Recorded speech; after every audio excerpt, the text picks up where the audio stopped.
नवम स्कंद से। और ये नवम स्कंद में भगवान राम के चरित्र का वर्णन हो रहा है। हम्म, काम।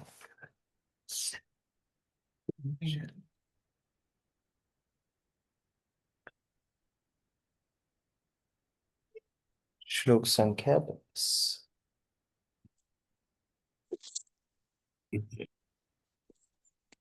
आरोप्यारोरुह्यानन् भाद्राभ्यां हनुमद्युता विभीषणाय भगवान् दत्त्वा रक्षो गणेशताम् लङ्कामायुश्च कल्पान्तं ययौ चीर्णावृतः पुरीम्। नमिता माता जी। भगवान श्री रामचंद्र ने विभीषण को लंका के राक्षसों पर एक कल्प तक राज्य करने का अधिकार सौंपकर सीता देवी को पुष्पों से सुसज्जित विमान पुष्पक विमान में बिठाया और फिर वे स्वयं उसमें बैठ गए। श्री भगवान अपने निवास की अवधि समाप्त होने पर हनुमान, सुग्रीव तथा अपने भाई लक्ष्मण सहित अयोध्या नगरी लौट आए। तो ऐसा वर्णन आता है कि जब भगवान राम ने रावण का वध कर दिया तो उसके बाद विभीषण भी भगवान राम के साथ जाना चाहते थे। वो भी हमेशा ही भगवान राम के साथ रहना चाहते थे। जो इतने दिन भगवान राम के इतने निकट रहे हो, इतना सुंदर आदान प्रदान हुआ हो, उनका कितना आसक्ति भगवान राम से हुआ होगा, फिर भी भगवान राम ने उनको सेवा रूप से लंका का राज्य दिया। तो ये भगवान चाहते हैं जहां कहीं भी दुष्ट राज्य करते हैं भगवान उनका वध करा के अपने भक्तों को वहां का राज्य देते हैं। जैसे महाभारत का इतना बड़ा युद्ध हुआ तो भगवान स्वयं राजा नहीं बने, पांडवों को राजा बनाया। कंस का वध किया, स्वयं राजा नहीं बने, उग्रसेन को राजा बनाया। उसी तरह रामायण का इतना बड़ा युद्ध हुआ, भगवान राम ने विभीषण को राजा बनाया। तो इस प्रकार भगवान अपने भक्तों को और सेवा के रूप में राज्य इत्यादि देते हैं। हम ध्रुव चरित्र में देखते हैं भगवान ध्रुव को आ, इस भूमंडल का राज्य देते हैं, फिर ध्रुव लोक भी देते हैं। प्रहलाद को भगवान कितना दीर्घ काल तक यहाँ का राज्य देते हैं। तो भगवान सेवा रूप से अपने भक्तों को ऐसे पदों पर बहुत सुंदर रूप से स्थित कर देते हैं। अवकीर्णमान सुकुसुमैर्लोकपालार्पितैः उपगीयमानचरिता सतधृति आदिभिर्मुदा। प्रतिभा माता जी। हरे कृष्ण।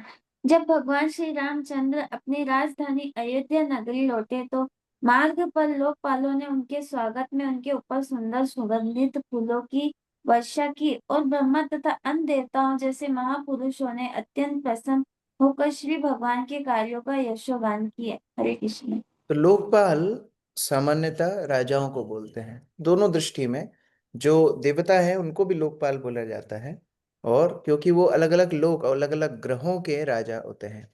और सामान्यतः लोकपाल अर्थात जन के राजा, अलग अलग राजाओं ने भगवान का खूब स्वागत किया। गोमूत्रयावकं श्रुत्वा भारत भातरं वल्कलाम्बरं महाकारुणिकोत्तप्य जटिलं स्थंडिले शयन्। रघुवीर प्रभु। हरे कृष्ण। अयोध्या पहुंचकर भगवान रामचंद्र ने सुना कि उनकी अनुपस्थिति में उनका भाई भरत गौमूत्र में पकाए जौ को खाता था, अपने शरीर को वृक्षों की छाल से ढकता था, सिर पर जटा बढ़ाए वृक्षों की चटाई पर सोता था। अत्यंत कृपालु भगवान ने इस पर अत्यधिक संताप व्यक्त किया। तो जब भगवान रामचंद्र ने चित्रकूट में भरत को राज्य संभालने का आदेश दिया तो भरत आए, लेकिन जैसे एक वनवासी रहता है वैसे भरत वहां पर तपस्या करते थे। यहाँ बोल रहे हैं जौ को गोमूत्र में पका करके खाते थे और शरीर को वृक्षों की छाल से ढकते थे, अर्थात जो वृक्ष छाल है उसके वस्त्र पहनते थे और जटा धारण करते थे। जटा अर्थात ऋषि मुनि, उनके पास इतना समय नहीं होता था कि अपने बालों को धोएं फिर सुखाएं, फिर उसमें क्या कंडीशनर लगाएं और फिर उसमें हेयर स्टाइल बनाएं। इतना समय उनके पास नहीं होता था। तो वो लोग जटा बांध करके रखते थे। अलग अलग जो वृक्षों से सफेद दूध निकलता है उसको लगा करके उसको सख्त बना लेते थे, जिससे उसको मेंटेनेंस ना करना पड़े, और कुशा की चटाई पर सोते थे। ऐसा भी उल्लेख है वहां पर। अभी भी आप अयोध्या में जाओगे, आगे नंदीग्राम है, वहां पर भरत महाराज जमीन के अंदर गड्ढा खोद करके रहते थे, क्योंकि वो विचार करते थे कि भगवान राम भूमि पे सोते होंगे, तो मैं उनका दास हूं, उनके नीचे मुझे सोना चाहिए, तो वो जमीन के अंदर गड्ढा करके विश्राम करते थे। तो ये तपस्या देख करके भगवान राम बड़े द्रवित थे। भरत प्राप्तमाकर्ण्य पौरामात्य पुरोहितै पादुके शिरसि न्यस्य रामं प्रत्युद्यतोऽग्रजम् नन्दीग्रामात् स्वशिबिरात् गीतवादित्रनिश्वनै ब्रह्मघोषेण च मुहुः पथद्भिर्ब्रह्मवादिभिः स्वर्णकक्षपताकाभिर्हे हैमंसचित्रध्वजैरथैः सद् अश्वैरुक्मसन्नाहैर्भाटैः पूरटवर्मभिः श्रेणिभिर्वरमुख्याभिर्भृतैश्चैव पदानुगैः पारमेष्ठ्यानि उपादाय पण्यानि उच्चवचानि वचानि च पादयोर्न्यपतत्प्रेम्णा प्रक्लिन्न हृदयकेक्षणः। मानसी राधा माता जी। जब भरत जी को पता चला कि भगवान रामचंद्र अपनी राजधानी अयोध्या लौट रहे हैं, तो तुरंत ही वे भगवान की खड़ाऊ अपने सिर पर रखे और नंदीग्राम स्थित अपने खेमे से बाहर आ गए। भरत जी के साथ मंत्री, पुरोहित, अन्य भद्र नागरिक, मधुर गायन करते हुए पेशेवर गवैये तथा वैदिक मंत्रों का उच्च स्वर से पाठ करने वाले विद्वान ब्राह्मण थे। उनके पीछे जुलूस में रथ थे जिसमें सुंदर घोड़े जुते हुए थे, जिनकी लगामें सुनहरी रस्सियों की थी। यह रथ सुनहरी किनारी वाली पताकों तथा अन्य विविध आकार प्रकार की पताकों से सजाए गए थे। सैनिक सुनहरे कवचों से लैस थे। नौकर पान सुपारी लिए थे और साथ में अनेक विख्यात सुंदर वेश्याएं थी। उनके अनेक नौकर पैदल चल रहे थे और वे छाता, चामर, बहुमूल्य रत्न तथा उपयुक्त विविध राजसी सामान दिए हुए थे। इस तरह प्रेमानंद से आर्द्र हृदय एवं अश्रुओं से प्रेरित नेत्रों वाले भरत जी भगवान रामचंद्र के निकट पहुंचे और अत्यंत भाव विभोर होकर उनके चरण कमल में गिर गए। वास्तव में ये भक्त का संपदा होती है, भगवान के प्रति उनका सेवा भाव। भरत को उस तरह संगति नहीं मिली जिस तरह लक्ष्मण को मिली। हमेशा ही लक्ष्मण भगवान राम के निकट रहते थे, उनका सेवा भाव अलग है। लेकिन भरत का सेवा भाव विरह में सेवा है। और इतने भगवान राम से आसक्त हैं, हम लोग यहाँ पर कुछ उदाहरण देख रहे हैं। वास्तव में भक्त के लिए सेवा ही सब कुछ है। जिस दिन उसके पास सेवा नहीं रहेगी, उस दिन उसका जीवन नहीं रहेगा। हम लोग देखते हैं चैतन्य महाप्रभु की लीला में महाप्रभु के एक अनुयायी थे, छोटा हरिदास। जो हरिदास ठाकुर के विषय में हम सुनते वो नहीं, दूसरे एक हरिदास, छोटा हरिदास। तो ये छोटा हरिदास रोज महाप्रभु को सुंदर सुंदर भजन सुनाते थे। तो जब एक दिन महाप्रभु के लिए भिक्षा करने के लिए गए, तो एक एक माता को देख करके थोड़ा सा आकर्षण हुआ, तो उन्होंने अपने मन से वो विचार निकाल दिया। लेकिन जब वापस आए, महाप्रभु तो अंतर्यामी हैं, वो समझ गए। उन्होंने अपने अनुयायियों को बोला, मैं छोटा हरिदास का भी मुख नहीं देखना चाहता। ये वैरागी होकर के और स्त्री चिंतन करता है, इसको मैं त्यागता हूं। और जैसे महाप्रभु ने उनका त्याग कर दिया, 1 साल तक छोटा हरिदास दूर से महाप्रभु का दर्शन करता था। वो सोचता था आज माफ कर देंगे, आज बुला लेंगे, कल बुला लेंगे। बहुत दिन तक दूर से दर्शन करता था। महाप्रभु की आज्ञा थी सामने नहीं आना है, दूर से दर्शन करता था। लेकिन इतना ग्लानि उनके हृदय में थी कि महाप्रभु आज बुलाएंगे, कल बुलाएंगे, ये महाप्रभु बुलाए नहीं। तो वो विचार करने लगे, अगर मेरा जीवन महाप्रभु की सेवा में नहीं लग रहा है, अगर मुझे महाप्रभु की सेवा नहीं मिल रही है, तो मेरे जीवन का क्या लक्ष्य है। तो उन्होंने आत्महत्या कर ली। जब आत्महत्या कर ली, बाद में महाप्रभु को सूचना दी गई, छोटा हरिदास ने आत्महत्या कर ली। महाप्रभु बाद में उनको उनके दिव्य शरीर में सेवा देते हैं। बाद में छोटा हरिदास दिव्य शरीर में आकर के महाप्रभु को भजन सुनाते थे। लेकिन शिक्षा ये है, कई शिक्षाएं हैं, लेकिन इसमें एक शिक्षा ये भी हो सकती है कि किस तरह सेवा के अभाव में छोटा हरिदास अपने जीवन को रखना पसंद नहीं कर रहे हैं। बिना सेवा के क्या जीवन है? अगर महाप्रभु हमको छोड़ दिए, अगर गुरु हमको छोड़ दिए, तो फिर हमारे जीवन का क्या लक्ष्य है? तो इस प्रकार भरत के उदाहरण से सेवा भाव का हमको प्रेरणा लेना है कि कितना दूर रहे, राज्य संभालना पड़ा। कई लोग कई बातें भी बोलते होंगे कि तुम्हारी वजह से भगवान राम वन में गए, कई उनको आलोचना सुननी पड़ती होगी, लेकिन सेवा ही भक्त का धरोहर है। जिस दिन सेवा नहीं रहेगी उस दिन भक्त का सब कुछ चला जाएगा। पादुके न्यस्य पुरतः प्राञ्जलिर्बाष्पलोचना तम आश्लिष्य चिरं दोर्भ्यां स्नापयं नेत्रजैर्जलै रामो लक्ष्मण सीताभ्यां विप्रेभ्यो ये रथ सत्तमा तेभ्यः स्वयं नमश्चक्रे प्रजाभिश्च नमस्कृतः। मृणालिनी माता जी। जी बहू जी। भगवान रामचंद्र के समक्ष खड़ाओं को रखकर भरत जी आंखों में आंसू भरकर और दोनों हाथ जोड़कर खड़े रहे। भगवान रामचंद्र जी भरत को अपनी दोनों भुजाओं में भरकर देर तक गले से लगाए रहे और उन्होंने अपने आंसुओं से उन्हें नहला दिया।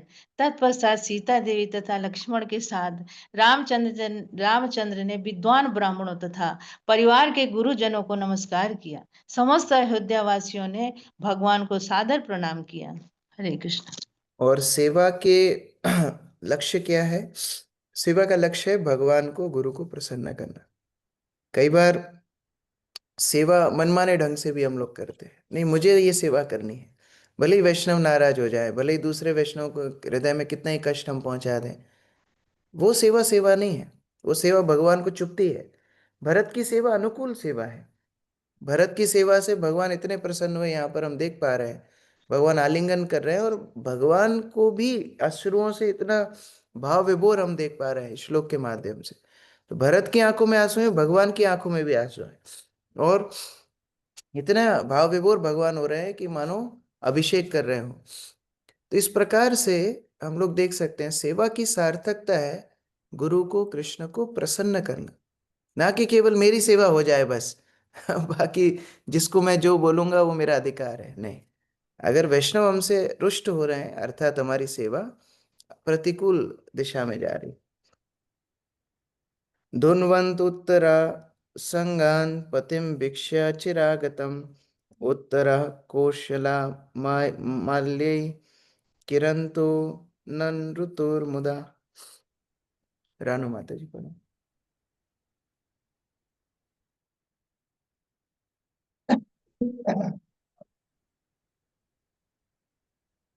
अयोध्या नगरी के नागरिक ने भूषकाल के पश्चात अपने राज्य को लौटाकर देखकर उन्हें फूल की माला अर्पित की, अपने उत्तरित वस्त्र हिलाए और वे अत्यंत प्रसन्नता होकर खूब नाचे। भरत ही नहीं अपितु पूरी अयोध्या नगरी खूब प्रसन्न हुई। जिसका जो सामर्थ्य था, कई लोगों ने फूल माला इत्यादि अर्पित की, जिनके पास वो भी नहीं था केवल अपने अंग वस्त्र को लेकर के वो नाचने लगे, प्रसन्न होकर के भगवान का स्वागत करने लगे। तो किसी के पास अगर कोई भी अर्चन सामग्री ना हो, भक्ति रसामृत सिंधु में बताया केवल अगर वो विग्रहों के सामने थोड़ा सा नृत्य कर ले, उसकी सारी पूजा सफल हो जाती, केवल नृत्य मात्र करने से। तो इसलिए यहाँ पर अयोध्या की नगरी के जितने निवासी हैं भगवान को नृत्य करके स्वागत कर रहे हैं। पादुके भरतो गृह्णात् चामर व्यजनोत्तमे विभीषणा स सुग्रीवः श्वेतछत्रं मरुत्सुता धनुर्निस्सङ्गान् शत्रुघ्ना सीतातीर्थकमण्डलुम् अबिभ्रदङ्गदः खड्गं हेमं चर्मर्करान् नृपः। कृष्ण मुरारी प्रभु।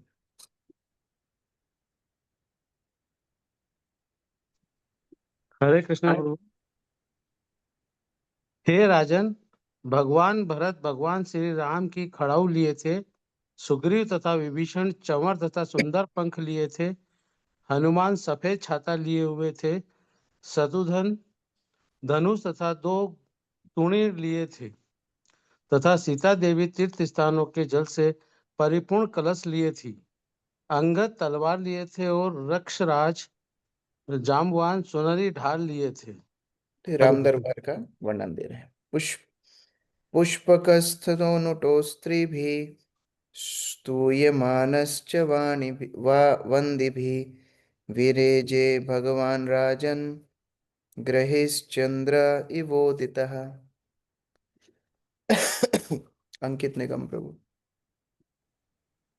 हे राजा परीक्षित, अपने पुष्पक विमान पर बैठे भगवान रामचंद्र स्त्रियों द्वारा स्तुति किए जाने पर तथा बंदी जनों द्वारा गुणगान किए जाने पर ऐसे प्रतीत हो रहे थे मानो तारों तथा ग्रहों के बीच चंद्रमा हो। हरे कृष्ण धन्यवाद।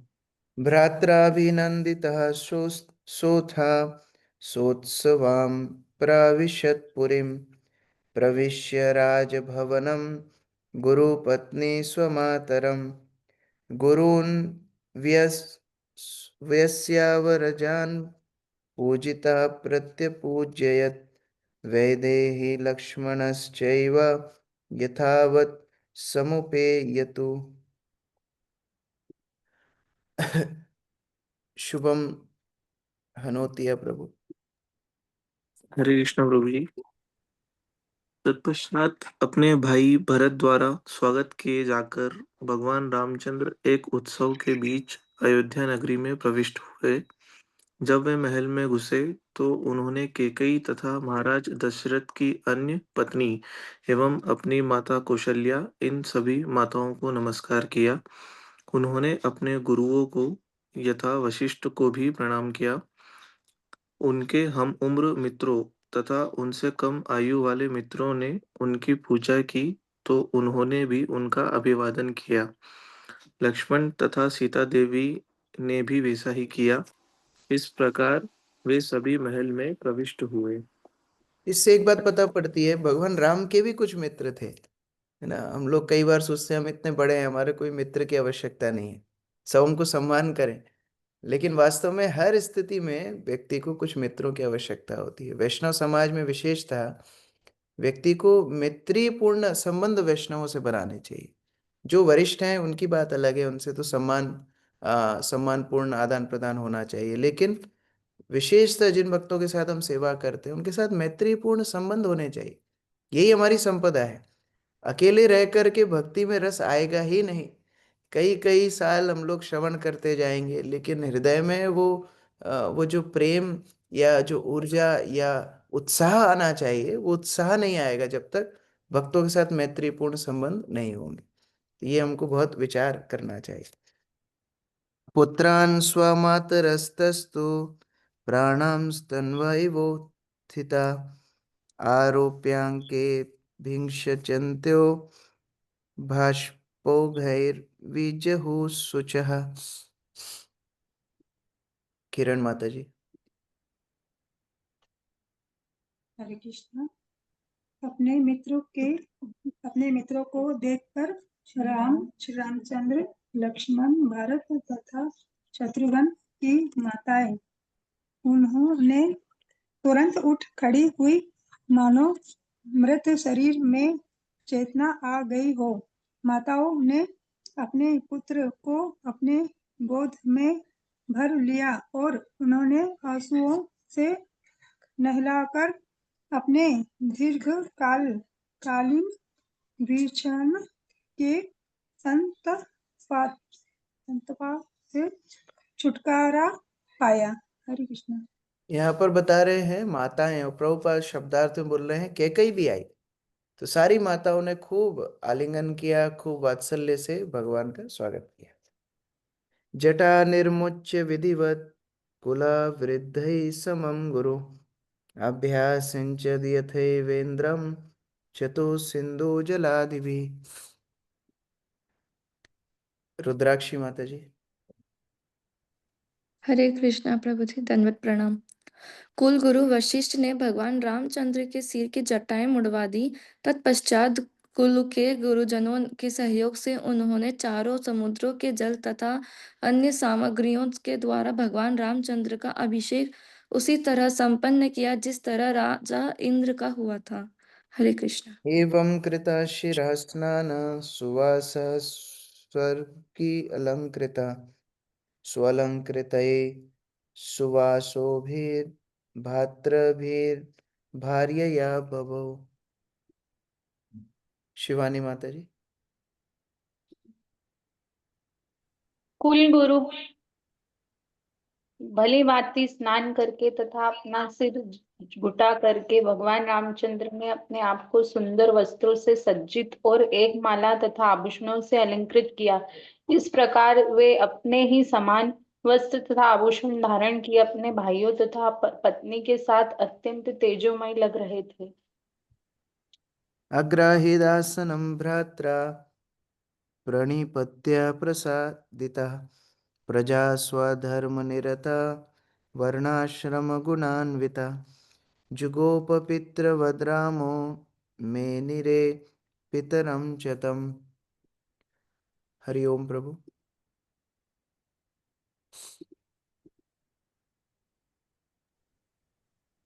भरत की पूर्ण शरणागति से प्रसन्न होकर भगवान श्री रामचंद्र ने राज सिंहासन स्वीकार किया। वे प्रजा की रक्षा एक पिता की भांति करने लगे और प्रजा ने भी वर्ण और आश्रम के अनुसार अपने अपने वृत्तिपरक कार्यों में लगकर उन्हें पितृतुल्य स्वीकार किया। हरे कृष्ण। पितृवत पिता की भांति राजा प्रजा का ध्यान रखते हैं, ये वैदिक सभ्यता है। और भगवान राम तो स्वाभाविक पिता है, सारे जीवों के स्वाभाविक पिता भगवान राम। तो जब राजा पिता के समान शासन करते हैं तब प्रजा उत्साहित होकर के वर्णाश्रम का पालन कर पाती है। अब पिता के समान क्यों बोला, माता के समान क्यों नहीं बोला? क्योंकि माता प्रेम ज्यादा देती है लेकिन अनुशासन कम करती है। पिता प्रेम भी देते हैं, अनुशासन भी करते हैं। तो दोनों तरह से भगवान राम प्रेम भी दे रहे थे और अनुशासन भी कर रहे थे कि कैसे अपने वर्ण और आश्रम के अनुसार धर्म के पथ पर सारे प्रजागण चले। आरती माता जी। तात्पर्य, लोगों को राम राज्य जैसी व्यवस्था अत्यंत प्रिय है और आज भी राजनीतिक जन कभी कभी राम राज्य नामक दल बना लेते हैं, किंतु दुर्भाग्यवश उन्हें भगवान श्री राम में कोई श्रद्धा नहीं होती है। कभी कभी कहा जाता है कि लोग राम राज्य चाहते हैं लेकिन बिना श्री राम के, किंतु ऐसी महत्वाकांक्षा कभी पूरी होने वाली नहीं है। उत्तम सरकार तभी विद्यमान रह सकती है जब नागरिकों तथा सरकार के मध्य वैसा ही संबंध हो जैसा कि श्री रामचंद्र जी तथा उनके नागरिकों ने प्रस्तुत किया। भगवान श्री रामचंद्र ने अपने साम्राज्य पर वैसे ही शासन किया जिस प्रकार एक पिता अपनी संतान का पालन करता है, और नागरिकों ने भी श्री रामचंद्र जी की उत्तम सरकार से कृतज्ञ होकर उन्हें पितृतुल्य मान लिया। इस प्रकार नागरिकों द्वारा तथा सरकार के मध्य पिता पुत्र का सा संबंध होना चाहिए। जब परिवार में पुत्र अच्छा प्रशिक्षण पाते हैं तो वे माता पिता के आज्ञाकारी होते हैं, और जब पिता योग्य होते हैं तो वह संतानों की उत्तम देखभाल करता है, जैसा कि स्वधर्म निरता वर्णाश्रम गुणान्विता शब्दों से सूचित होता है। लोग अच्छे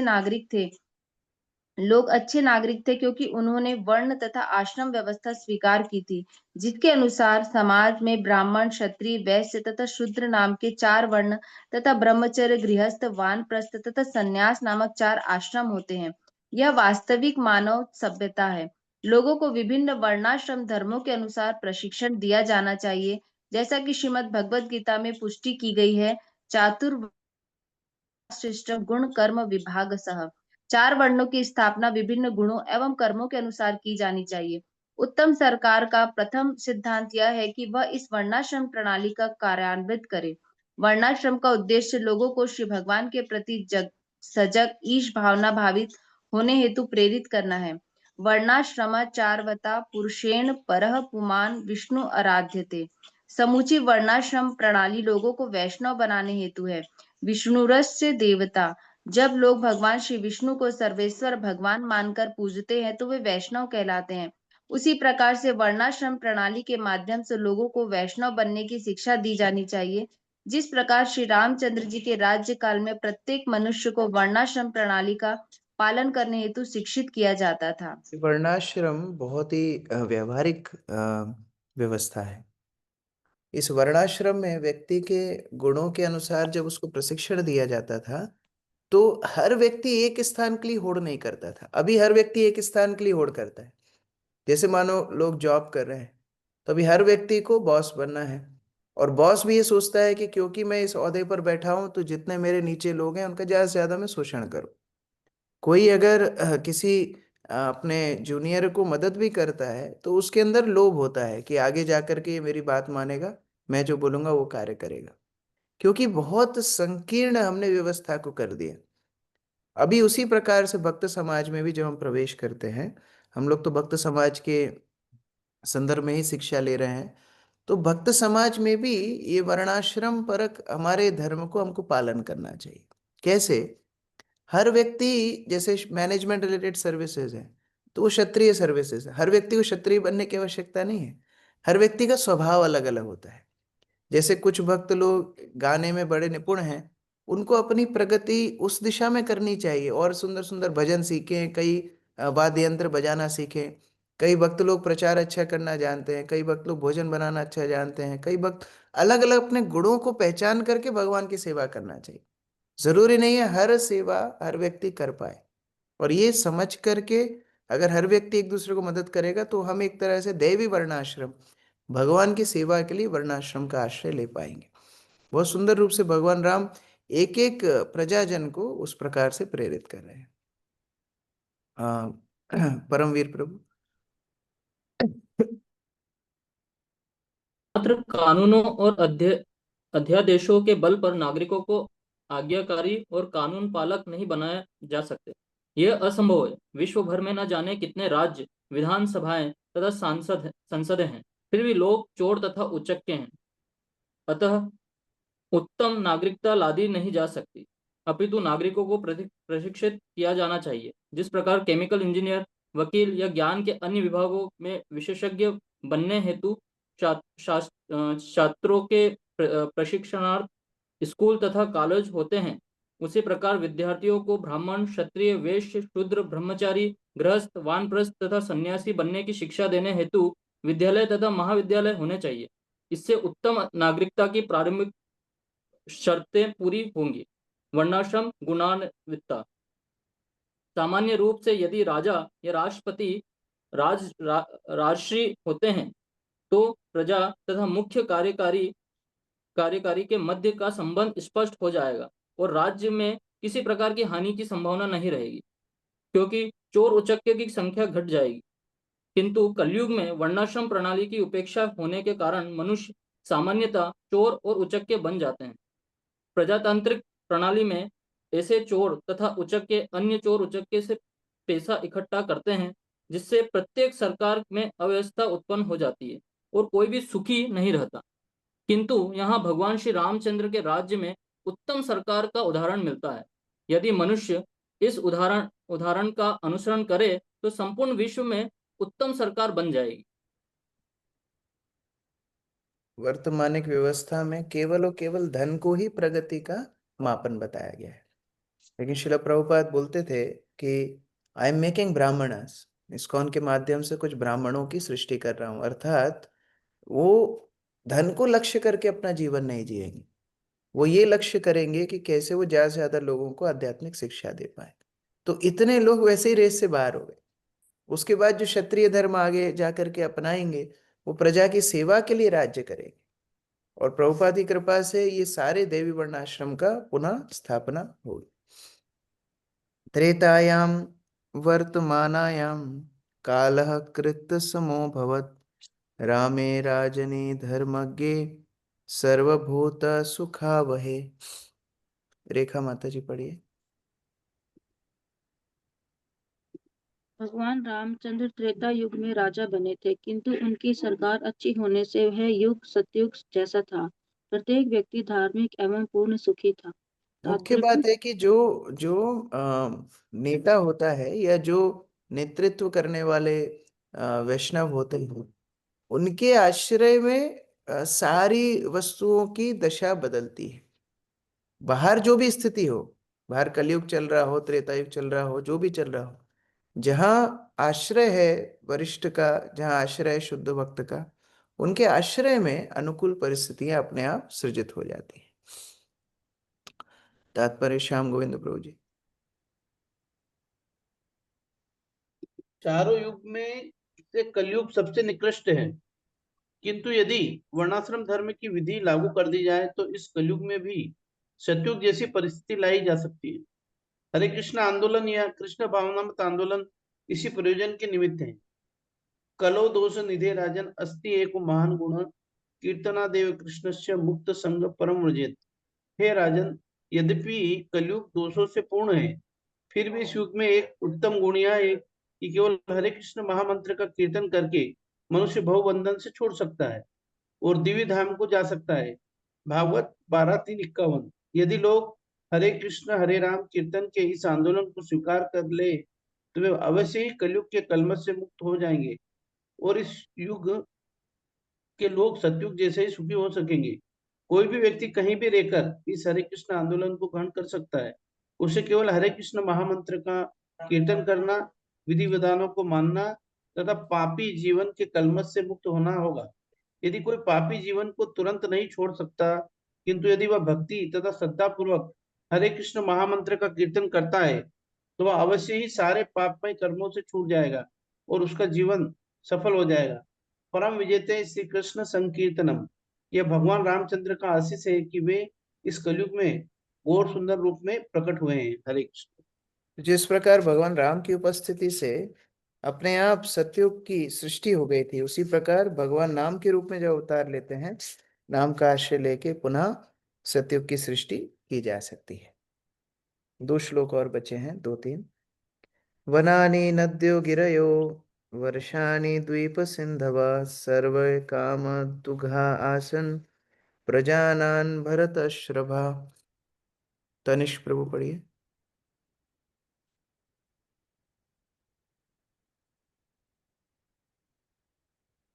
रविंद्र चौहान प्रभु।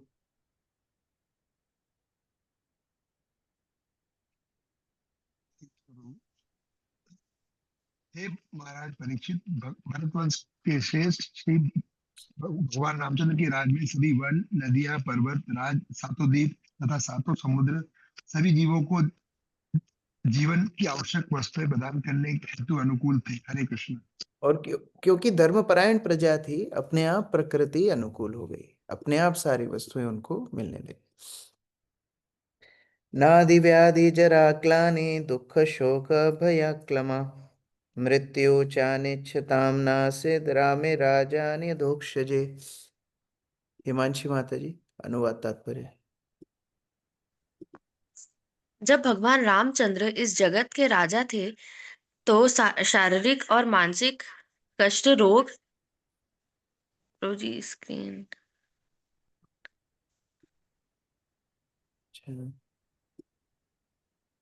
अभी ठीक है? हाँ ये प्रभु जी।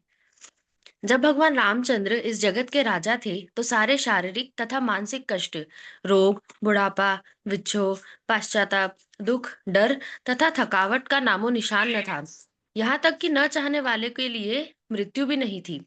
तात्पर्य, इतनी सारी सुविधाएं इसलिए विद्यमान थी क्योंकि भगवान रामचंद्र संपूर्ण जगत के राजा थे। ऐसी ही परिस्थिति इस कलयुग में भी तुरंत लागू की जा सकती है, भले ही यह युग समस्त युगों में निकृष्ट क्यों न हो। कहा गया है कि कली काले नाम रूपे कृष्ण अवतार। कृष्ण जी इस कलयुग में केवल अपने पवित्र नाम हरे कृष्ण हरे राम के रूप में अवतरित होते हैं। यदि हम अपराधरित होकर कीर्तन करें तो इस युग में राम तथा कृष्ण अब भी उपस्थित हैं। राम राज्य अत्यधिक लोकप्रिय एवं लाभदायक था और इस कलयुग में इसे हरे कृष्ण आंदोलन के प्रसार से वैसी ही परिस्थिति तुरंत लगाई जा सकती है। एक पत्नी व्रतधरो राजर्षि चरितः शुचि स्वधर्मं गृहमेधियं शिक्षयन् स्वयमाचरत्। अरविंद प्रभु, अनुवाद तात्पर्य। भगवान श्री रामचंद्र ने एक पत्नी स्वीकार करने का तथा किसी अन्य स्त्री से संबंध न रखने का व्रत लिया था। वे एक साधु सदृश राजा थे और उनका चरित्र उत्तम था। क्रोध उन्हें छू तक नहीं पाया था। उन्होंने प्रत्येक को, विशेष रूप से गृहस्थों को, वर्णाश्रम धर्म के रूप में सदाचरण की सीख दी। इस प्रकार उन्होंने अपने निजी कार्यकलापों से सामान्य जनता को शिक्षा दी। हरे कृष्ण। तात्पर्य। तात्पर्य: भगवान श्री रामचंद्र ने एक पत्नी व्रत का ज्वलंत उदाहरण प्रस्तुत किया। लोगों को एक से अधिक पत्नी नहीं स्वीकार करनी चाहिए। उन दिनों व्यक्ति एक से अधिक पत्नी से विवाह करते थे। यहाँ तक कि श्री रामचंद्र के पिता की भी एक से अधिक पत्नियां थीं। किंतु भगवान श्री रामचंद्र ने आदर्श राजा के रूप में केवल एक पत्नी सीता देवी को स्वीकार किया। जब रावण तथा अन्य राक्षसों के द्वारा सीता का अपहरण हो गया, तो पूर्ण पुरुषोत्तम भगवान के रूप में भगवान श्री रामचंद्र चाहते तो हजारों सीताओं से विवाह कर सकते थे, किंतु हमें यह शिक्षा देने हेतु कि वे अपनी पत्नी के प्रति कितने निष्ठावान थे, उन्होंने रावण से युद्ध किया और अंत में उसे मार डाला। उन्होंने रावण को दंड दिया और अपनी पत्नी की रक्षा लोगों को यह शिक्षा देने हेतु की कि वे एक पत्नी व्रत बने। भगवान श्री रामचंद्र ने केवल एक पत्नी स्वीकार की और आदर्श चरित्र प्रकट किया। इस प्रकार उन्होंने गृहस्थों के लिए एक उदाहरण प्रस्तुत किया। गृहस्थों को चाहिए कि भगवान श्री रामचंद्र के आदर्श के अनुसार जीवन बिताएं, जिन्होंने यह दिखलाया कि किस प्रकार पूर्ण व्यक्ति बना जाए। गृहस्थ होकर या पत्नी तथा बच्चों के साथ रहने की कभी भर्त्सना नहीं की जाती। अगर वर्णाश्रम धर्म के सिद्धांतों के अनुसार जीवन व्यतीत किया जाए, जो व्यक्ति इन सिद्धांतों के अनुसार जीवन व्यतीत करते हैं, वे चाहे गृहस्थ हों या ब्रह्मचारी अथवा वानप्रस्थ, सभी समान रूप से महत्वपूर्ण हैं। हरे कृष्ण। प्रेम्णानुवृत्तया शीलेन प्रशयावन्नता सते धिया हिया च भावज्ञा भर्तुर्सीता हरन् मनः। हंसराज प्रभु। हरे कृष्णा प्रभु जी। सीता देवी अत्यंत विनीत, आज्ञाकारिणी, लज्जाशील तथा सत्यवती थी और सदा अपने पति के भाव को समझने वाली थी। इस प्रकार अपने चरित्र एवं प्रेम तथा सेवा से वे श्री भगवान के मन को पूर्ण रूपेण आकृष्ट कर सकी। तात्पर्य: जिस प्रकार भगवान श्री रामचंद्र आदर्श पति है, एक पत्नी व्रत, उसी प्रकार माता सीता आदर्श पत्नी है। ऐसे संयोग से पारिवारिक जीवन अत्यंत सुखी बन जाता है। यद यद आचरति श्रेष्ठस्त तदेवेतरो जन। महापुरुष जो भी उदाहरण प्रस्तुत करते हैं, सामान्य व्यक्ति उसी का अनुसरण करते हैं। यदि राजा, नेता, ब्राह्मण तथा शिक्षक वैदिक साहित्य से प्राप्त उदाहरण प्रस्तुत करे तो संपूर्ण जगत स्वर्ग बन जाएगा। निसंदेह इस भौतिक जगत से नारकी दशाओं का नामो निशान मिट जाएगा। इस प्रकार श्रीमद् भागवतम के 9वें स्कंद के अंतर्गत परम भगवान श्री रामचंद्र की लीलाएं नामक 10वें अध्याय के भक्ति वेदांत तात्पर्य पूर्ण हुए। हरे कृष्ण प्रभु जी, धन्यवाद प्रणाम। बात की जय, ग्रंथराज श्रीमद् भागवतम की जय।